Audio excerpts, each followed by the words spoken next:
გადავარჩინოთ მომავალი. მსოფლიოში აღიარებულმა საოპერო მომღერალმა პაატა ბურჭულაძემ ასეთი მოწოდებით 2004 წლის სამართს საერთაშორისო საქველმოქმედო ფონდი იავნანა დაარსა. მას შემდეგ, როგორც საქართველოში, ასევე მის საზღვრებს გარეთ ფონდის ეგიდით არაერთი საქველმოქმედო აქცია-კონცერტი გაიმართა. იავნანა ბევრი ქართული მრავალშვილიანი ოჯახისათვის ისეთივე მშობლიური, მზრუნველი და თბილი აღმოჩნდა, რასაც თვითონ სიტყვა იავნანა გულისხმობს. 30-ზე მეტი საქველმოქმედო კონცერტი, 50-ზე მეტი ოჯახის დაბინავება, მიუსაფართათვის ბინის შეძენა და ოჯახში დაბრუნება, აგვისტოს ომის დროს დაობლებული ბავშვების დახმარება, ასობით პატარისათვის ყოველთვიურად თანხის გადარეცხვა, მათთვის 18 წლამდე მეურვეობის გაწევის ვალდებულება, ასობით ობოლი ბავშვის საბერძნეთისა და სლოვაკეთის კურორტებზე დასასვენებლად გამგზავრება, სტუდენტების საზღვარგარეთ უფასოდ სწავლის გაგრძელება. ეს მცირე ჩამონათვალია იმ სიკეთისა, რომელსაც ფონდი ახორციელებს. პაატა ბურჭულაძემ და მისმა ფონდმა 6 წლის განმავლობაში უამრავი ადამიანი გააბედნიერა. პირველ რიგში ძალიან სერიოზული მღელვარება გვაქვს, იმიტომ რომ ეს არის ერთ-ერთი ყველაზე დიდი და მასშტაბური სივრცე, სადაც ჩვენ ხვდებით ხოლმე ჩვენს ქველმოქმედ აუდიტორიას. იავნანას მთელს მსოფლიოში ყავს თავისი ეგრეთ წოდებული სამეგობრო, რომელიც არაერთ დიდ მუსიკოს აერთიანებს. დაუჯერებელია, მაგრამ ამ კონცერტებში მონაწილეობაზე უარი მსოფლიოს არცერთ ვარსკვლავს უთქვამს. ისინი ყოველგვარი ანაზღაურების გარეშე საქართველოში ჩამოდიან და უანგაროდ მღერიან. როცა პაატა ბურჭულაძეს ვკითხე, თუ როგორ ახერხებს მათ დაყოლიებას ასე ადვილად, რომ ჩამოვიდნენ საქართველოში და ანაზღაურების გარეშე იმღერონ, მან ასე მიპასუხა. ძალიან ადვილია, რატომ დიდია მომღერალი, მით უფრო ადვილია მისი დათანხმება ესეთ საქველმოქმედო საღამოში და აქ ჩამოდიან ძალიან დიდი მომღერლები, ისე რომ მაინც ძნელი არ არის მათი დათანხმება. ყველაფერი კი ასე დაიწყო. 2004 წელი იყო. პაატა ბურჭულაძე უცხოეთიდან სამშობლოში დაბრუნდა, რათა სასცენო მოღვაწეობის 25 წლისთავი ქართველებთან ერთად აღენიშნა. საიუბილეო კონცერტზე ვარსკვლავს გაერო სასურსათო პროგრამის წარმომადგენელი მიუახლოვდა და მომავლის სახლში მიიპატიჟა. მომავლის სახლში სტუმრობა ვარსკვლავისათვის პიროვნული ტრაგედია იყო. მას შემდეგ მან გადაწყვიტა საქველმოქმედო ფონდი შეექმნა. ფონდი წამოვიდა საერთოდ არაფრიდან, მოდი ესე ვთქვათ, მაგრამ წამოვიდა იმისგან, რომ ძალიან დიდი გაჭირვება იყო, სამწუხაროდ ეს გაჭირვება ეხაც გრძელდება.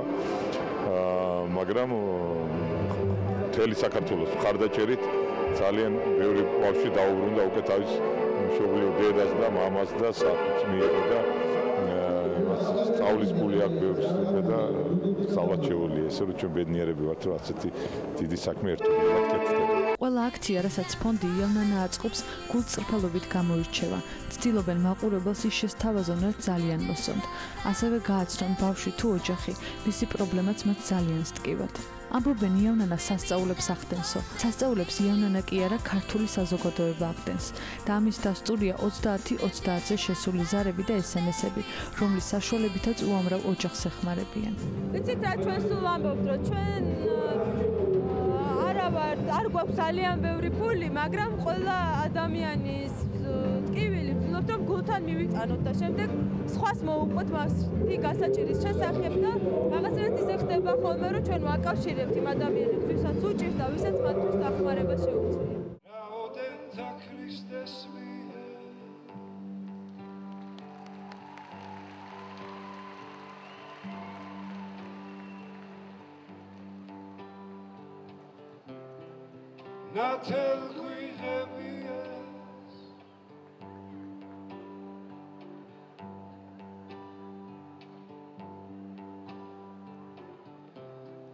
Christe შეგვიმოსიეს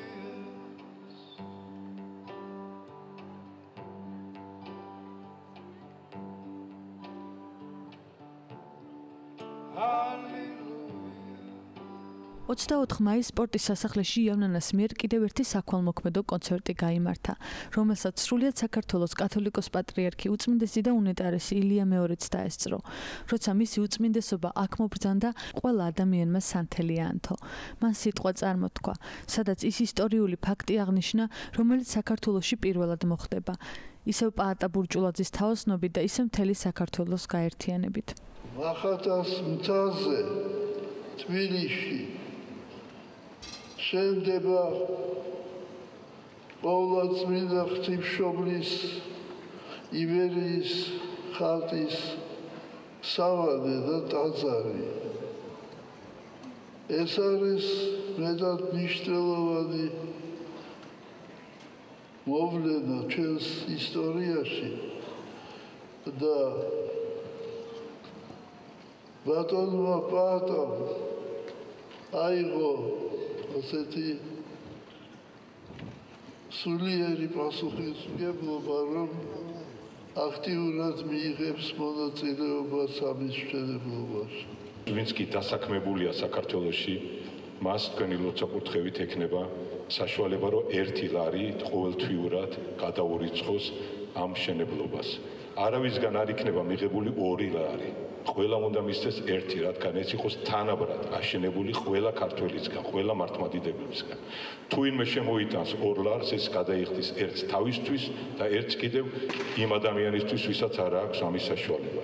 როცა ჩვენ ავაშენეთ წმინდა სამების ტაძარი, მე ვთქვი, რომ ქართველმა ერმა აშენა თავისი ავტოპორტრეტი.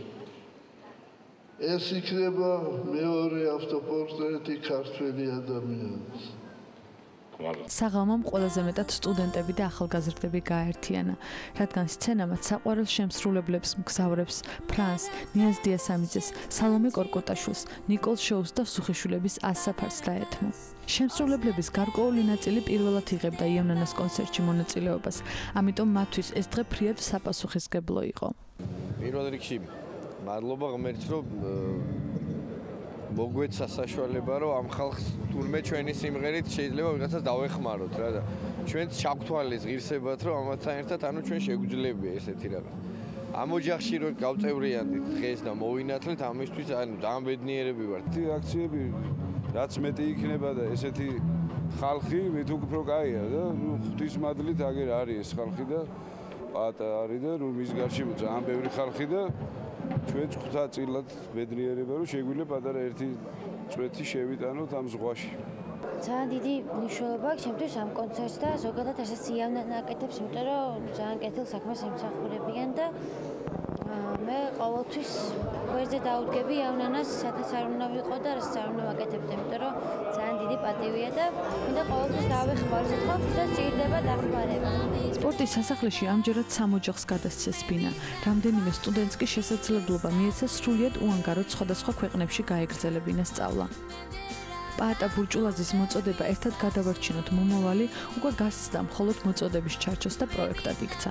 მთელი საქართველო ამ საღამოსაც გაერთიანდა სიკეთისა და ქველმოქმედების გარშემო და თითო ზარით კიდევ ერთხელ ჩვენს თვალწინ სასიკეთოდ შეცვალა ათეულობით ბავშვის ცხოვრება. ქველმოქმედების მსურველთათვის 30-30 ამ კონცერტზეც უცვლელი იყო.